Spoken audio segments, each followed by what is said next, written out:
I'm giving you value followers. Find the full version here. And then they're jumping on the ClickUp. So we want people to be like, I know ClickUp. I recognize ClickUp. I've seen ClickUp. That's why we're in every major airport and billboard, and billboards in every major city.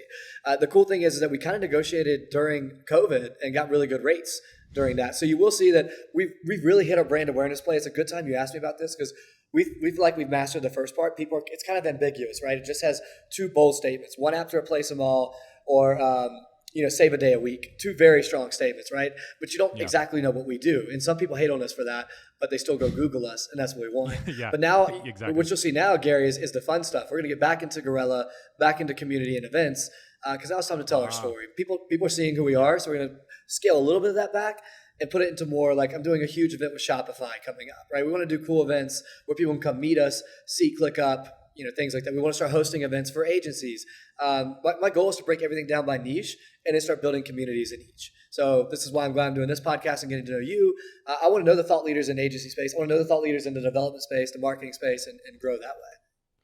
That's awesome. So are you taking that approach because I've heard a couple different theories around this, right? Number one, it's less crowded, right? So if everybody works with all, the top 10 creators, then you have to compete and pay for those top 10 creators. And it's very, very noisy. Or is there another reason that you guys are going that route? It's multiple. One, I will use some thought leaders. I'll tell you how I look at it. I love the influencer marketing space, and I'm obsessed with it. I've worked I got to learn a lot from Dan Fleischman when I worked for him at Elevator Studio. And what I learned is you always have to have a big mix. So you do need a thought leader in the space. So you need one of those bigger ones to kind of validate. But I also love to find what I call like up and comers. What I like to think you and I are kind of coming up in the space, really like hopping in it and learning it and growing really fast. And we'll be a thought leader extremely soon, like someone that's at the top. Because when you catch them, one, it's cool, and their fans are a little more loyal because they're not that big yet. And then I also like to find a smaller person. I like to find someone who has 3,000 or 4,000 followers, but they went viral, a few times. I see the potential because they're cost effective and they can grow with you and they're loyal to you because you believe in them first. So I like to get a mix of the three in each category. So I find a developer who's the guy people have seen for a while, or someone who's just been there for a long time.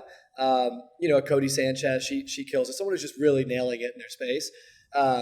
You get one of those. They are expensive, sure, but they do drive the traffic. Then you find a great up and comer, or multiple, and then you get a couple of those smaller, micro but high potential, high ceiling influencers, and you build them all, and you kind of hit it with each niche, and that's how I have a budget for each platform, and that's how I spread out. And I'm building what I call a digital billboard on ClickUp. It's probably my favorite thing I'm doing right now, and it's my big focus. What is that? What is the digital billboard? Glad you asked. So here's how it works. So on each platform, I find a strategy that I think is best. So for Twitter's a confusing place if you don't know how to use it. But what I've learned is I see you're starting, and hats off to you for doing that. Stay on it because it's good to be omnipresent. And you're already starting off well. I got my first comment yesterday.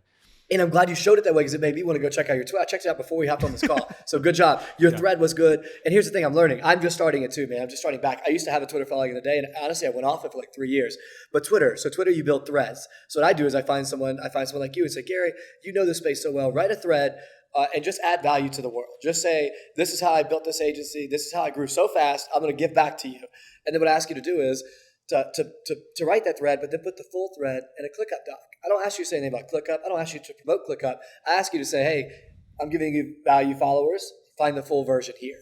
And then they're jumping on the ClickUp to get the value, not because they've been sold, because otherwise they'll scroll right past it. So that's my Twitter. I do something similar on LinkedIn. TikTok is different. TikTok, I find ways to incorporate ClickUp into what they're already doing and just create cool videos. I find those who resonate with us. Again, thought leaders, same thing. So my goal is just at any different presence for every single type of niche, every single platform.